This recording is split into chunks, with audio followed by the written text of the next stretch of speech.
تو این ویدیو تمام موارد پایه و اساسی آنالیز دیتا رو یاد میگیرید که یکی از شغلای پردرآمد در دنیا محسوب میشه. در مرحله اول دیتا رو تبدیل به تیبل میکنیم و مرتب سازی دیتا رو انجام میدیم. به عنوان مثال حذف اسپیس های اضافه، ایجاد ستون فروش، حذف سطرهای تکراری، روند کردن اعداد و غیره. مرحله دوم یه سری اطلاعات آماری رو با استفاده از ابزار دیتا آنالیسیس به دست میاریم. مرحله سوم دیتا رو آنالیز میکنیم و به 3 سوال مهم با استفاده از ابزار پیوت تیبل جواب میدیم و در آخر هم یه داشبورد حرفه‌ای درست میکنیم برای گزارش گرفتن با جزئیات بیشتر. خب همونطوری که مشاهده میکنید من اینجا یه جدول دارم که شامل محصولات هستش، قیمتشون، تعدادشون، نوع خرید که حالا به صورت اینترنتی یا فروشگاهی در نظر گرفته شده، روش پرداخت که با استفاده از کارت هدیه، کارت بانکی و به صورت نقدی هستش و همچنین اسم نمایندگی‌های فروش رو داریم و شهراشون و میخوام آنالیز دیتا رو روی این جدول انجام بدم. ببینید دوستان، اولین کاری که انجام میدی میام دیتامون رو تبدیل به جدول میکنیم. میام داخل جدول کلیک میکنم و میام تب اینسرت رو انتخاب میکنم و از اینجا گزینه تیبل رو انتخاب میکنم. تیک مربوط به هدر میذارم باشه و گزینه اوکی رو میزنم. خب همونطوری که مشاهده میکنید دیتامون تبدیل به جدول میشه. ببینید دوستان، در مورد تبدیل دیتا به تیبل یه پلیلیست جداگونه دارم که با جزئیات کامل و مثالهای کاربردی بیشتر بررسی کردم. لینکش رو در دیسکریپشن و در آخر همین ویدیو جزء ویدیوهای پیشنهادی واسهتون قرار میدم. خب همونطوری که مشاهده میکنید اسم نمایندگی‌ها اینجا دارای اسپیس های اضافه هستش. واسه از بین بردنش من میام اینجا توی این سلول کلیک میکنم و از تابع تریم استفاده میکنم. میام مساوی رو مینویسم، تابع تریم رو تایپ میکنم، انتخابش میکنم و میام این سلول رو انتخاب میکنم و کلید اینتر رو میزنم. خب همونطوری که مشاهده میکنید اسپیس های اضافه رو واسه ما حذف میکنه و بعد میام همه ستون رو انتخاب میکنم. واسه انتخاب یه ستونم وقتی دیتاتون رو تبدیل به تیبل کردین، وقتی داخل اون ستون قرار گرفتین میتونین با کنترل و اسپیس کل ستون رو به این صورت انتخاب کنین. بعد میام ستون مورد نظر رو کپی میکنم و پیست ولیو رو انجام میدم که از حالت فرمول خارج بشه. اینجا میام گزینه پیست ولیو رو انتخاب میکنم و حالا میتونم این ستون رو پاک کنم دیگه. میام فقط نمایندگی رو از اینجا کپی میکنم که اسم ستونم قرار بدم. میام اینجا این ستون رو در نظر میگیرم، کلیک راست میکنم و دلیت میکنم و اینجا میام اسم ستونم در نظر میگیرم، نمایندگی. خب به این صورت ما اسپیس های اضافه رو پاک کردیم. خب تعدادم همونطوری که میبینید دوستان در این ستون به صورت اعشاری هستش که منطقی نیستش. ما میایم روندش میکنیم به سمت بالا که به صورت صحیح در نظر گرفته بشه. واسه این کار از تابع روند آپ استفاده میکنم. میام توی این سلول حالا دوباره کلیک میکنم، میام مساوی رو مینویسم، تابع راوند آپ رو انتخاب میکنم، میام این سلول رو در نظر میگیرم، کاما رو میزنم و آرگومنت دومم میام 0 در نظر میگیرم چون میخوام بدون اعشار باشه و کلید اینتر رو میزنم. خب واسه این ستونم کپی پیست ولیو رو انجام میدیم که از حالت فرمول خارج بشه. میام با کنترل و اسپیس کل ستون رو انتخاب میکنم و از این قسمت میام کپی میکنم و دوباره میام کلیک راست میکنم و تو این پنجره میام گزینه پیست ولیو رو انتخاب میکنم. حالا میام این ستون مربوط به تعدادم پاک میکنم. فقط اینجا تعداد رو میام در نظر میگیرم، کپی میکنم و میام کل ستون رو انتخاب میکنم و کلیک راست میکنم و دلیت میکنم و اینجا میام اسم این ستونم دوباره تعداد در نظر میگیرم. واسه جابجا کردنش هم کنار قیمت دوستان میایین کل ستون رو انتخاب میکنین و وقتی میایین کنار ستون قرار میگیرین و علامت موس به 2 تا فلش رو هم دیگه تبدیل میشه، کلید شیفت رو نگه میدارین و درگ میکنین میارین اون قسمتی که خودتون دوست دارین قرار میدین. خب تعداد ما روندش کردیم و به این صورت داریم. خب حالا همونطوری که مشاهده میکنید دوستان من اینجا اسم شهرها رو دارم و میخوام اسم کشورهام داشته باشم. به چه صورت این کار رو انجام میدم؟ بیاین این ستون رو انتخاب کنید دوستان و بیاین تو تب دیتا و از اینجا بیاین تو گروه دیتا تایپ روی این فلش کوچیک کلیک کنین و گزینه جغرافی رو انتخاب کنین. خب همونطوری که مشاهده میکنید یه آیکون کنار شهرها به این صورت واسه ما ایجاد میشه و بالای جدول سمت راست یه آیکون دیگه ای واسمون ظاهر میشه که میتونیم اطلاعات مربوط به این شهرها رو از اینجا انتخاب کنیم و در یه ستون جدیدی واسه ما قرار داده میشه. خیلی اطلاعات جالبی از این قسمت میتونین استخراج کنین. حالا من اینجا میخوام کشور رو در نظر بگیره واسم. میام اینجا کانتری رو انتخاب میکنم. خب همونطوری که مشاهده میکنید دوستان اسم کشورها رو اومد واسه ما در نظر گرفت. حالا من میام اینجا اسم تایتلم کشور در نظر میگیرم به این صورت و میام حالا اندازه‌ش هم تنظیم میکنم. حالا ما میتونیم بیایم ستون شهرام جابجا کنیم و قبل قبل از کشور قرار بدیم. میام این کل ستون رو انتخاب میکنم. وقتی علامت موس تغییر کرده میام کلید شیفت رو نگه میدارم و به این صورت جابجا میکنم و حالا میام این دوتا ستونم به این صورت تنظیم بکنم. خب قسمت بعدی دوستان میخوایم ببینیم حالا اگه ردیف تکراری دوپلیکیتی وجود داره حذفش کنیم. بیاین تب دیتا رو انتخاب کنین و از اینجا بیاین گروه دیتا تولز و تو این گروه یه گزینه‌ای وجود داره به عنوان ریموو دوپلیکیت، انتخابش میکنین. همونطوری که میبینید همه این ستون‌ها انتخاب شده است و گزینه اوکی رو میزنین.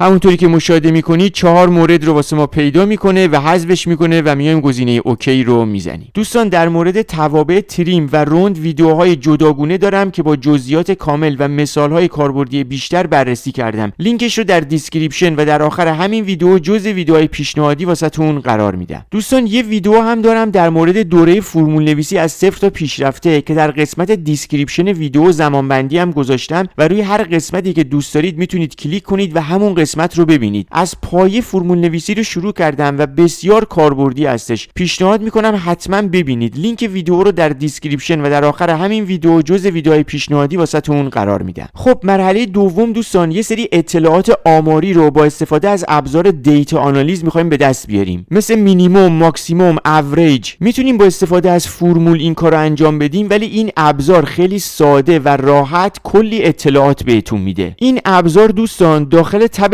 دیتا و این قسمت آخرش در گروه آنالیز قرار داره به عنوان دیتا آنالیز. اگه واسهتون وجود نداره باید این کار انجام بدین. بیاین تب فایل رو انتخاب کنین و از اینجا بیاین گزینه آپشن رو انتخاب کنین و تو این پنجره آپشن بیاین گزینه اد اینز رو انتخاب کنین و اینجا بیاین گزینه آنالیسیس تول پک رو انتخاب کنین و گزینه گو رو بزنین و داخل این پنجره بیاین تیک مربوط به آنالیسیس تول پک رو بزنین و گزینه اوکی رو انتخاب کنین. این گزینه داخل تب دیتا و در این قسمت آخر تو گروه آنالیسیس واسهتون قرار میگیره. خب حالا این موارد رو مثل اوریج، مین و ماکس میخوام واسه ستون قیمت انجام بدم. واسه این کار میام این گزینه رو انتخاب میکنم. داخل این پنجره دیتا آنالیسیس بیاین گزینه دسکریپتیو استاتستیکس رو انتخاب کنین و گزینه اوکی رو بزنین. تو این قسمت اینپوت رنج بیاین اون رنج مورد نظر خودتون رو در نظر بگیرین که اینجا من میام ستون قیمت رو انتخاب میکنم. با کلیدهای کنترل شیفت و جهت نما به سمت پایین همه رو انتخاب میکنم و بعد میام توی این پنجره گزینه سامری استاتستیکس رو انتخاب میکنم و خروجی هم میام توی همین شیت در نظر میگیرم. میام تیک مربوط به آوتپوت رنج رو میزنم و میام حالا توی این پنجره کلیک میکنم و میام این قسمت بالا سلول مورد نظرتون رو انتخاب میکنین و گزینه اوکی رو میزنین. خب همونطوری که مشاهده میکنید دوستان یه سری اطلاعات در مورد این ستون بهمون میده که ستون مربوط به قیمت بود. همونطوری که میبینید مینیمم، ماکسیمم، سام، تعداد و این گزینه اول مین همون اوریج هستش و یه سری اطلاعات دیگه هم بهتون میده مثل میدیان، مود و بقیه موارد و میتونین اسم ستونم تغییر بدین اینجا و قیمت بذارین و این کارو میتونین دوستان واسه هر ستون دیگه ای هم انجام بدین. به عنوان مثال واسه ستون تعداد هم میتونین این کارو انجام بدین. بستگی به دیتای خودتون میتونین از این ابزار کاربردی استفاده کنین. خب مرحله بعدی میخوام دیتامون رو آنالیز کنیم و به این 3 تا سوال جواب بدیم. پرفروشترین محصول کدومه؟ کل فروش ما چقدر هستش؟ تفکیک فروش بر اساس روش پرداخت. خب دوستان تو این جدول ما فروش رو نداریم. اول فروش رو به دست بیاریم که میشه حاصل ضرب قیمت در تعداد. من میام تو این سلول کلیک میکنم، مساوی رو مینویسم و میام قیمت رو انتخاب میکنم، ضرب دره و میام سلول تعداد رو انتخاب میکنم و کلید اینتر رو میزنم. خب حالا میام اسم ستونم فروش در نظر میگیرم به این صورت و میام داخل شیت بعدی. ببینید دوستان واسه به دست آوردن این 3 مورد ما میتونیم از پیوت تیبل استفاده کنیم. من میام اینجا تو این سلول کلیک میکنم و میام تب اینسرت رو انتخاب میکنم و از اینجا گزینه پیوت تیبل رو انتخاب میکنم. تو این پنجره تو قسمت اول باید دیتای مورد نظر خودمون رو انتخاب کنیم که من میام داخل این شیت و داخل جدول قرار میگیرم و کنترل آ رو میزنم و همونطوری که مشاهده میکنید تیبل 1 کل جدول واسه ما انتخاب میشه. میشه. تیک مربوط به existing worksheet هم میذارم باشه، چون میخوام پیوت تیبل داخل شیت دوم و سلول E2 قرار بگیره و میام گزینه اوکی رو انتخاب میکنم. خب واسه به دست آوردن پرفروش ترین محصول میام سمت راست تو قسمت پیوت تیبل فیلدز و از اینجا محصول رو انتخاب میکنم و درگ میکنم، میام تو قسمت مربوط به ردیف ها قرار میدم. حالا میام تعدادم درگ میکنم و تو قسمت ولیو قرار میدم. همونطوری که مشاهده میکنید تعداد فروخته شده رو واسه هر محصول به ما میده. حالا بذاریم من فونتش هم عوض کنم که مشخص باشه. میام تو قسمت هوم و از اینجا بیام ساحل رو انتخاب کنم، میام این قسمت پایین ساحل بلک رو در نظر میگیرم و میام سایزش هم بزرگتر در نظر میگیرم و میام حالا این دوتا ستونم انتخاب میکنم و به این صورت تنظیم میکنم. خب همونطوری که مشاهده میکنید تعداد رو واسه هر محصول داریم. میام روی این قسمت تعداد کلیک راست میکنم و میام تو قسمت سورت و از اینجا میام سورت لارجست تو اسمالست رو انتخاب میکنم و از بیشترین تعداد تا کمترین تعداد واسه ما سورت میکنه و به این صورت دوستان ما پرفروش ترین رو از اینجا میتونیم به دست بیاریم. خب حالا میخوایم ببینیم که کل فروش ما چقدره. میام یه پیوت تیبل جدید اینجا ایجاد میکنم که به صورت جداگونه داشته باشم. میتونستم از همین پیوت تیبلم استفاده کنم ولی میخوام به صورت جداگونه داشته باشم. میام تب اینسرت و از اینجا میام گزینه پیوت تیبل رو انتخاب میکنم، میام داخل این شیت داخل این سلول قرار میگیرم، کنترل آ رو میزنم، کل تیبلم انتخاب میشه و میام گزینه اوکی رو میزنم. خب واسه کل فروش میام تو این قسمت ستون مربوط به فروش رو درگ میکنم و تو قسمت ولیو قرار میدم. خب همونطوری که مشاهده میکنید کل فروش واسه همه محصولات رو واسه ما به دست میاره. حالا دوستان از ما خواسته شده تفکیک فروش بر اساس روش پرداخت. من میام تو این قسمت پیوت تیبل فیلد ستون مربوط به روش پرداخت رو درگ میکنم و میام تو قسمت ردیف ها قرار میدم. حالا فونت و سایزم تغییر میدم که مشخص باشه. میام حالا این سل رو انتخاب میکنم، میام تو قسمت هوم و از اینجا میام پراپرتیز رو در نظر میگیرم، واسه این مواردم انتخاب میکنم. حالا میام کل این دوتا ستون رو انتخاب میکنم و به این صورت در نظر میگیرم. خب دوستان همونطوری که الان مشاهده میکنید ما فروش رو بر اساس روش پرداخت داریم که فروش رو به صورت نقدی، کارت بانکی و کارت هدیه به ما نشون میده. واسه اینکه واضح تر باشه من یه بار دیگه میام ستون فروش رو انتخاب میکنم و درگ میکنم تو قسمت ولیو قرار میدم و میام حالا روی این ستون دوم کلیک راست میکنم و میام گزینه شو ولیو از رو انتخاب میکنم و از اینجا گزینه گرند توتال رو انتخاب میکنم که به صورت درصدی هم به ما بده که مشخص تر باشه. همونطوری که مشاهده میکنید 54% به صورت کارت بانکی خرید کردن. از این طریق آنالیز دیتا واسمون راحت تره. اسم تایتلام دوستان شما اینجا میتونین دوبار روش کلیک کنین و عوض کنین. واسه این قسمت میتونین بنویسین روش پرداخت و واسه این قسمت هم میتونین بنویسین محصول. دوستان پیوت تیبل بسیار ابزار کاربردی هستش و خیلی هم آسون است. در مورد پیوت تیبل من یه پلیلیست جداگونه دارم که با جزئیات کامل و مثالهای کاربردی بیشتر بررسی کردم. حتما این ابزار رو یاد بگیرین. لینکش رو در دیسکریپشن و در آخر همین ویدیو جزء ویدیوهای پیشنهادی واسهتون قرار میدم. خب دوستان مرحله آخرم میخوایم یک داشبورد حرفه‌ای درست کنیم واسه گزارش گرفتن با جزئیات بیشتر. میخوایم تو این قسمت یه لیست کشویی درست کنیم که اسم نماینده ها رو بتونیم انتخاب کنیم و با تابع ایکس لوکاپ میخوایم اسم کشور و شهر رو استخراج کنیم و همچنین با استفاده از تابع سام ایف اس هم میخوایم فروش محصولات رو به صورت جداگونه داشته باشیم که وقتی اسم هر نمایندگی رو انتخاب میکنیم به صورت داینامیک این موارد رو داشته باشیم. دوستان در مورد ایجاد لیست کشویی و توابع ایکس لوکاپ و سام ایف اس ویدیوهای جداگونه دارم که با جزئیات کامل و مثالهای کاربردی بیشتر همه رو بررسی کردم. لینک همشون رو در دیسکریپشن واسهتون قرار میدم. خب واسه ایجاد لیست کشویی میام روی این سلول کلیک میکنم، بیاین تب دیتا رو انتخاب کنین و بیاین تو گروه دیتا تولز و گزینه دیتا والیدیشن رو انتخاب کنین. تو این پنجره تو قسمت الو بیاین گزینه لیست رو انتخاب کنین و تو قسمت سورس هم دوستان بیاین روی این فلش کوچیک کلیک کنین و بیاین داخل شیت اول و از این قسمت بیاین همه نمایندگی‌ها رو انتخاب کنین. با استفاده از کلیدهای کنترل شیفت و کلید جهت‌نما به سمت پایین همه موارد رو انتخاب میکنم و دوباره میام روی این فلش کوچیک کلیک میکنم و گزینه اوکی رو میزنم. خب همونطوری که مشاهده میکنید لیست کشویی ما ایجاد شده. حالا میام به عنوان مثال ویکتور لوندل رو انتخاب میکنم. خب با استفاده از تابع ایکس لوکاپ میام اسم کشورها رو واسه هر نمایندگی استخراج میکنم. میام تو این سلول کلیک میکنم، مساوی رو مینویسم، تابع ایکس لوکاپ رو تایپ میکنم، میام دوبار روش کلیک میکنم، آرگومنت اول لوکاپ ولیو، میام این سلول رو انتخاب میکنم، کاما رو میزنم. آرگومنت دوم لوکاپ اری، اون ستونی هستش که میخوام سرچ توش انجام بشه. میام داخل شیت اول و اینجا ستون مربوط به نمایندگی ها رو انتخاب میکنم. میام این ستون رو در نظر میگیرم و با کنترل و اسپیس همه ستون انتخاب میشه. میام حالا تو قسمت فرمولا بار این قسمت کاما رو میزنم و آرگومنت سوم ریتن اری خروجی ماست که میشه ستون مربوط به کشورها. میام حالا ستون مربوط به کشورها رو به این صورت انتخاب میکنم و با کنترل اسپیس همه رو به این صورت در نظر میگیرم. بقیه آرگومنت هم که به صورت آپشن هست و کلید اینتر رو میزنم. اسم شهرام دوستان با استفاده از تابع ایکس لوکاپ به همین صورت میتونین استخراج کنین. حالا واسه اینکه ویدیو طولانی نشه من خودم اینو انجام میدم. خب واسه فروش هر محصولم میایم از تابع سام ایف اس استفاده میکنیم و از تابع سام ایف اس استفاده میکنیم چون دو تا شرط داریم. هم میخوایم شرط خودنویس رو توش اعمال کنیم، هم میخوایم وقتی این نمایندگی رو انتخاب کردیم فروش این نمایندگی واسمون در نظر گرفته بشه. خب حالا من میام تو این سلول مساوی رو مینویسم، تابع سام ایف اس رو تایپ میکنم، میام انتخابش میکنم. آرگومنت اول سام رنج میشه اون ستونی که میخوایم جمعش رو به دست بیاریم که اینجا میشه ستون فروش. من میام تو شیت اول و میام ستون فروش رو انتخاب میکنم. میام اینجا کلیک میکنم و با کنترل و اسپیس کل ستون فروش رو در نظر میگیرم. حالا میام تو قسمت فرمولا بار کاما رو میزنم. آرگومنت دوم کریتریا رنج 1 میشه اون ستونی که میخوام شرط اول رو توش اعمال کنیم. حالا شرط اول من میخوام محصول رو در نظر بگیرم. میام ستون مربوط به محصول رو انتخاب میکنم. میام تو این ستون کلیک میکنم و با کنترل و اسپیس کل ستون رو در نظر میگیرم. کاما رو میزنم. آرگومنت سومم کریتریای 1 میشه شرط اول ما. برمیگردم تو شیت سوم و از اینجا میام خودنویس رو انتخاب میکنم. حالا این سلول رو ثابت نمیکنم چون میخوام واسه بقیه مواردم کپی کنم. میام تو قسمت فرمولا بار، حالا اینجا کاما رو میزنم. خب آرگومنت بعدی کریتریا رنج 2 میشه ستونی که میخوایم شرط دوم رو توش اعمال کنیم که میشه ستون مربوط به نمایندگی ها. میام حالا تو شیت اول و ستون مربوط به نمایندگی ها رو به این صورت انتخاب میکنم و با کنترل و اسپیس کلش رو در نظر میگیرم. میام تو قسمت فرمولا بار کاما رو میزنم و کریتریا رنج 2 هم میشه شرط دوم ما که همون اسم نمایندگی ما میشه. میام حالا اینجا تو شیت سوم و میام اسم نمایندگی رو به این صورت انتخاب میکنم. این سلول رو دوستان با کلید F4 ثابت میکنم و کلید اینتر رو میزنم. خب میام حالا فرمول رو واسه بقیه موارد به این صورت کپی میکنم. خب حالا اگه من اینجا بیام تو این لیست کشویی اسم نمایندگی رو تغییر بدم، به عنوان مثال بیام رکسانا اریکسون رو انتخاب کنم، همه موارد اینجا واسه من تغییر میکنه. میبینید که اسم کشور، اسم شهر و فروشای مربوط به این نمایندگی رو واسه ما نشون میده. واسه این هایلایت دیتا بار هم دوستان از کاندیشنال فرمتینگ استفاده کردم. خیلی راحت میتونین این موارد رو انتخاب کنین. به این صورت بیاین تو تب هوم و بیاین تو گروه استایل گزینه کاندیشنال فرمتینگ رو انتخاب کنین. بیاین رو گزینه دیتا بار کلیک کنین و از این قسمت هر موردی که خودتون دوست دارین رو میتونین انتخاب کنین. حالا به عنوان مثال من اگه بیام رنگ نارنجی رو در نظر بگیرم، به این صورت در نظر گرفته میشه واسم. اگه ویدیو رو دوست داشتید لایک رو بهش بدید. ممنون از وقتی که گذاشتید و خدا نگهدارتون باشه.